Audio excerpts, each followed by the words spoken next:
From the New York Times, it's The Headlines. I'm Tracy Mumford. Today is Monday, July 6th. Here's what we're covering.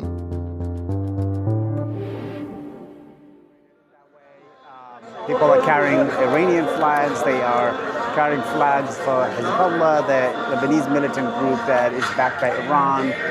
It's honestly a sea of black. Everywhere you look, people in mourning, people carrying the photos of the supreme leader. My colleague Abdi Latif Tahir has been in Tehran all weekend for the funeral of Iran's former supreme leader, Ayatollah Ali Khamenei.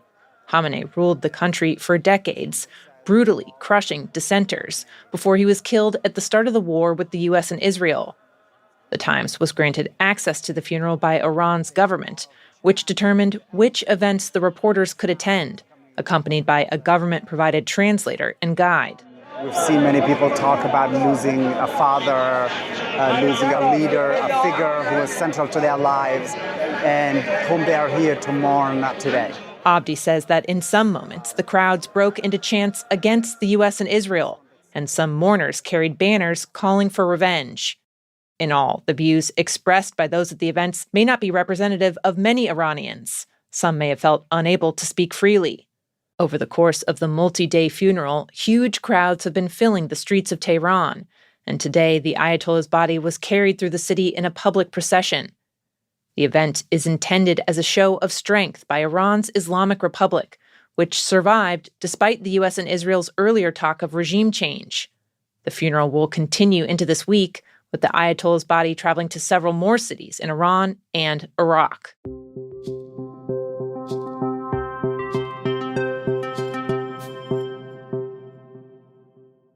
Overnight in the Pacific, China test-fired a long-range ballistic missile, the first time the country has done that in almost 2 years.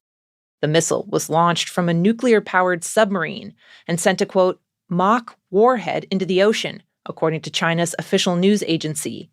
Countries in the region were warned shortly beforehand and reacted with alarm.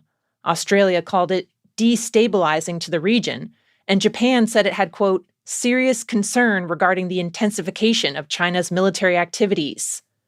One expert who studies how China is modernizing its nuclear weapons told The Times the region should expect more tests, saying that China had historically tested their missiles less than other countries, but it's now ramping things up. Quote, they're willing to pay the political costs of that in a way that they weren't in the past.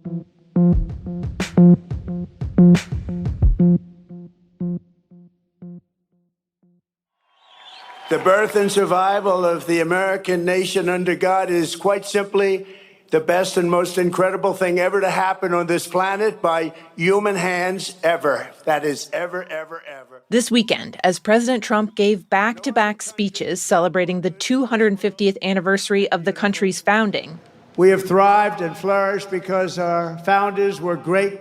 The White House released a scathing report condemning how the Smithsonian has portrayed American history. The 162-page document, put out by the White House's Domestic Policy Council, accuses the Smithsonian's National Museum of American History of failing to celebrate the country and arguing that the museum has become a political tool. It said the institution has focused too much on the Founding Fathers' connections to slavery and not enough on the country's founding era in general. It also argues that the museum endorses illegal immigration and presents an overly critical view of Christianity.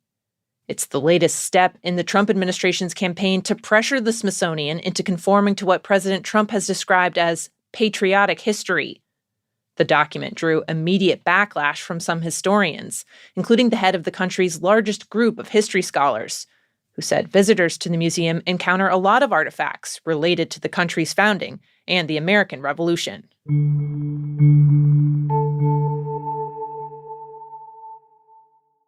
Today, prosecutors in Utah will begin laying out their case against the man accused of assassinating Charlie Kirk. It's been nearly 10 months since Kirk, a prominent conservative activist, was shot and killed while on a speaking tour at Utah Valley University. The killer escaped the scene, but within days, authorities charged 22-year-old Tyler Robinson with the murder. His parents had recognized him from images released by the police and convinced him to surrender to authorities. He's now facing the death penalty. But first, prosecutors will have to prove to a judge that there's probable cause for the case to proceed.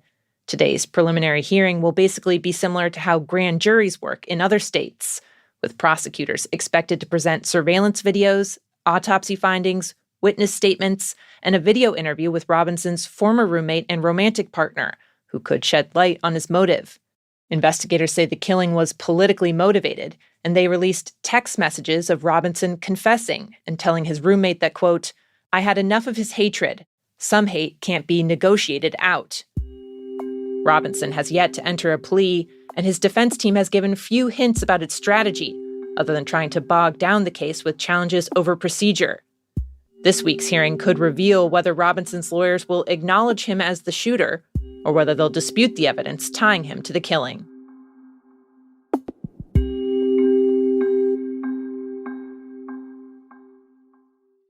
And finally, with the World Cup barreling toward the quarterfinals, FIFA made a highly unusual announcement yesterday. It reversed the suspension of a key player on the U.S. team. Folarin Balogun has been the U.S.'s top scorer in this World Cup.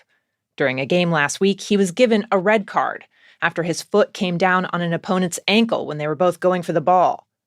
With that came a one-game suspension, which would have kept him out of the match today between the U.S. and Belgium.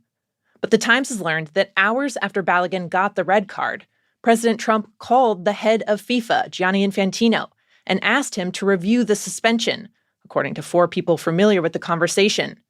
On top of that, senior Trump administration officials engaged lawyers to try and appeal it, despite FIFA's rules against such appeals. FIFA's reversal is the first time it's nullified a red card suspension like this in the World Cup since 1962. In a statement, the White House confirmed the phone call between Trump and Infantino and said that, quote, "the correct and proper outcome was achieved," after what it described as an independent review. FIFA did not immediately respond to a request for comment.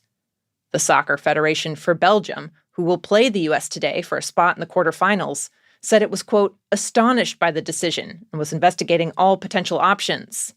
So far, half of the quarterfinals are already set, with France set to play Morocco and England facing off against Norway, who managed to knock out the powerhouse Brazil yesterday.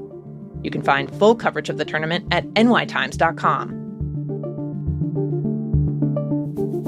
Those are the headlines. Today on The Daily, a look at the landmark housing bill intended to tackle rising costs and why President Trump is refusing to sign it. You can listen to that in the New York Times app or wherever you get your podcasts. I'm Tracy Mumford. We'll be back tomorrow.